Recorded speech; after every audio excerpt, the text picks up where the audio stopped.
भगवान ने मुझे सिखाया कि सब कुछ उसका है और मैं तो केवल उसकी इच्छाओं का पालन करने का एक माध्यम हूं।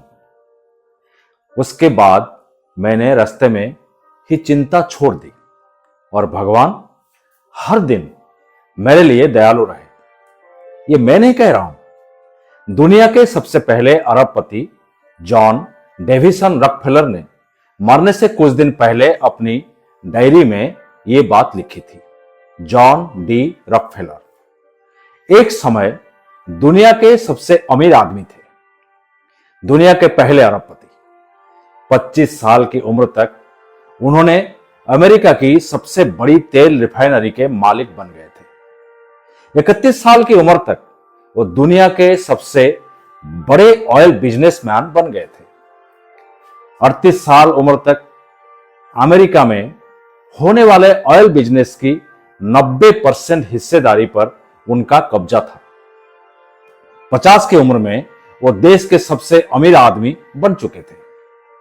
बिजनेस के बारे में उनका निर्णय, उनकी व्यक्तिगत शक्ति, उनकी पहल, सब कुछ ऐसा लग रहा था कि वो सिर्फ और सिर्फ धन बनाने के लिए ही तैयार किए गए थे।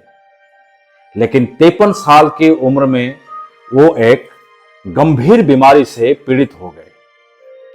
उनका पूरा शरीर दर्द से झुलस गया, उनके सारे बाल झड़ गए, वो बहुत ही पीड़ा में थे। दुनिया का एकमात्र अरबपति जो अपनी इच्छा अनुसार कुछ भी खरीद सकता था, कुछ भी खा सकता था, कहीं भी जा सकता था, पर वो सिर्फ सूप पी पी कर जिंदा थे और घर में ही पड़े रहते थे। उनका एक दोस्त लिखते हैं कि वो सो नहीं पाते थे, मुस्कुरा नहीं पाते थे और जिंदगी में उनके लिए कुछ भी नहीं मायने नहीं रखता था।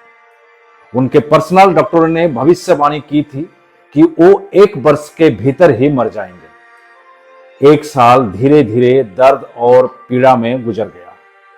वो धीरे धीरे मौत के करीब जा रहे थे। एक दिन रॉकफेलर को एहसास हुआ कि वो अपनी कोई भी संपत्ति अगली दुनिया में अपने साथ नहीं ले जा सकता।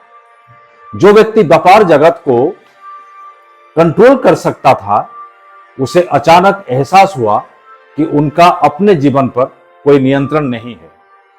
उन्होंने तुरंत अपने वकीलों, एडवाइजरों और मैनेजरों को बुलाया और अपना संपत्ति का कुछ हिस्सा एक फाउंडेशन बनाकर दान में दे दिया। उस फाउंडेशन के जरिए रिसर्च हॉस्पिटल और अलग अलग क्षेत्रों में काम होने लगे। इसी फाउंडेशन ने मलेरिया, टीबी और डिप्थीरिया के इलाज के लिए पेनिसिलिन की खोज की। दोस्तों, जहां डी रॉकफेलर के जीवन की असली कहानी यहीं से शुरू होती है। जैसे जैसे वो अपनी संपत्ति और कमाई का एक हिस्सा समाज के काम में लगाना शुरू किया, वैसे वैसे उनके शरीर में दवाई असर करने लगी और वो स्वस्थ होते रहे। ऐसा लग रहा था कि उनकी मृत्यु 53 साल की उम्र में हो जाएगी, लेकिन वो 98 साल तक जीवित रहे। रॉकफेलर ने कृतज्ञता सीखी और मरने से पहले उन्होंने अपने डायरी में भगवान का शुक्रिया अदा किया था। दोस्तों, ये मिरेकल था या क्या था, ये तो नहीं पता, पर जब रॉकफेलर ने समाज के लिए दान दिया तो उन्हें खुशी मिली, जिससे उनके शरीर की हार्मोन में बदलाव हुआ। सब कुछ पॉजिटिव था, दवाई भी काम किया और वो स्वस्थ हो गए।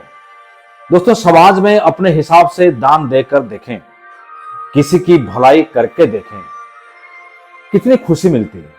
इससे सिर्फ दूसरों की जिंदगी खुशहाल नहीं होती, पर खुद की जीवन में भी खुशियां ही खुशियां होती है। जाते जाते मैं आपको याद दिला दूं जो मैं अक्सर कहता हूं, आप जैसा कोई नहीं, आप किसी से कम नहीं। अगर खुद पर है भरोसा तो जरूर पूरी होगी मन की आशा। फिर एक नई कहानी लेकर आपके समक्ष उपस्थित रहूंगा। तब तक के लिए स्वस्थ रहें, मस्त रहें। धन्यवाद।